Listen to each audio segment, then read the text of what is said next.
Hey guys, it's your girl Nothando. Welcome back to the Red Couch. It is the third episode, but the second episode of 2023, you feel me? We're back, brought to you guys by PDBY, your campus news. So today, I have two gentlemen. You remember, it's the musician episode. We have the music magicians. At least that's what I like to call them. I'd like them to introduce themselves to you guys, and then we'll take it from there. You can start. Hi everyone, my name is Lox. Yeah, that's pretty much. My name is Lox. You sir? Hi, what's up everyone? My name is Taido. That's it.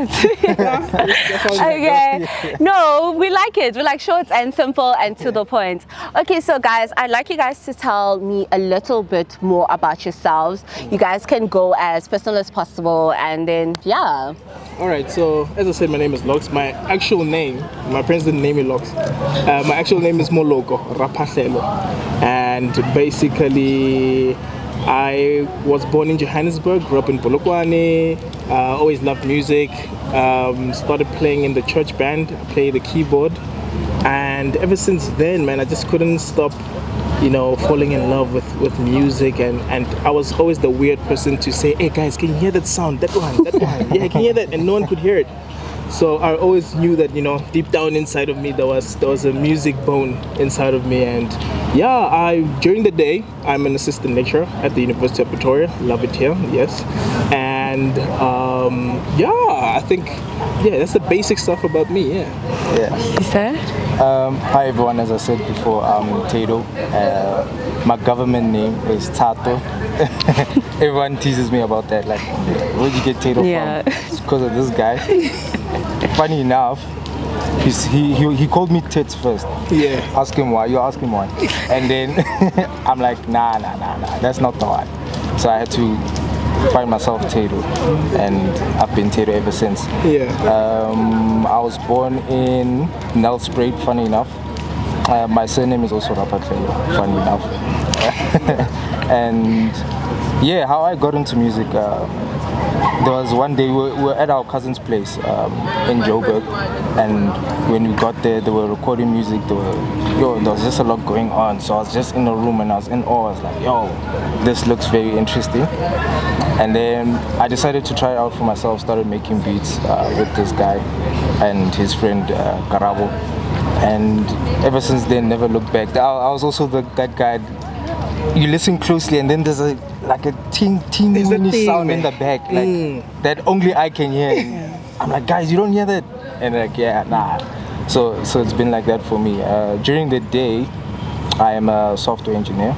And then, that's what I do during the day. Yeah. Wow. So like, talent and brains runs in the family, basically. I remember you back in the day, not so long ago though, but back in the day from Dirty Dishes. So you've dabbled a lot. I want to know what happened to Dirty Dishes. It's a very good question, man. Let's all blame COVID-19. Yes. It was a very bad time in the world, but to be honest, ever since we had to go and quarantine in our various homes and things like that, coming back and continuing became very difficult because the Dirty Dishes team, we all had personal issues that happened at home. Unfortunately, some people lost family members and things like that, So in trying to, it was very difficult to just go back to normal and just start making videos again. So we decided just to support one another where needed, and part of that support was taking your time, not just jumping back into making content, because it's difficult, and we didn't want to exclude people and say, okay, you go and deal with things at home, and while we continue doing the dishes, we're not just a team of people doing videos, but we're actually friends, So we decided, let's put our friends first, and then we'll see how we can slowly come back. But ever since then, we've been making plans to try and still do things together from a business point of view, and that always has to do with production and things like that. In fact, even the music that we recently released, they also played a small part in that, and listening and saying, let's change this, let's do that. I think this would be a good idea. So we are still doing things together, but it's not branded as Dirty Dishes. But maybe one day we'll come back. Hopefully, because we'd love to see that again. Yeah, oh man, we had so much fun. Yeah. Yes, so I'm going to direct this next question to you, sir. So what I've noticed, and I think a lot of people also will notice, as that you guys have you found a way to, I guess, interlink your religion with your craft. I want to know how that came about and how that journey has been like so far. Yeah, that's a very interesting question. I like that question. So for me, it's a thing. I have my opinion is very. It's yours.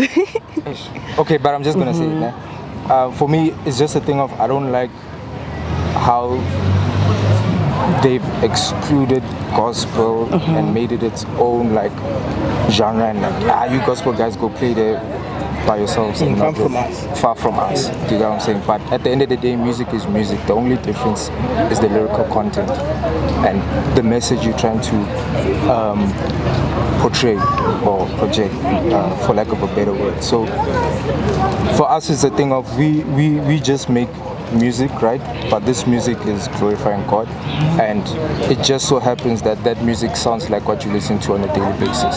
So I think that's what it is for us. We're just trying to push a message of positivity, faith, and and God in general, but in music that we like, if I can put it like that. I hope that answered the question. Yes, it did really perfectly. So unfortunately, we're running out of time. We're limited for time, so I'm gonna ask you guys one last question. So I heard you mention your latest music. Can you tell us about your latest project and where to from here? All right, so our latest project is called Crystal Clear. Basically, what's behind that is that our purpose in God is crystal clear. We see now, our journey with God is starting to make sense. So we started making music just to glorify God and just thank Him for what He's about to do in our lives. And that's what you'll hear in most of the music, just saying God is good, And it's basically a mixture of dance music. We went the house direction, as we are normally hip-hop. We're actually hip-hop producers. So we decided to do the house thing because it was a challenge and it would also grow our skill. So yeah, that's the project, and yeah, listen to it. It's on all platforms, Lox and Taido, and yeah, any streaming platform you'll find Crystal Clear there. Where to from now? This year we want to focus on releasing some singles and work with new artists as well, and I don't know if there's anything else that I'm missing. Nah. Yes, you can't say too much because you can't ruin the surprise. Yes. So guys, thank you so much for joining us on the Red Couch.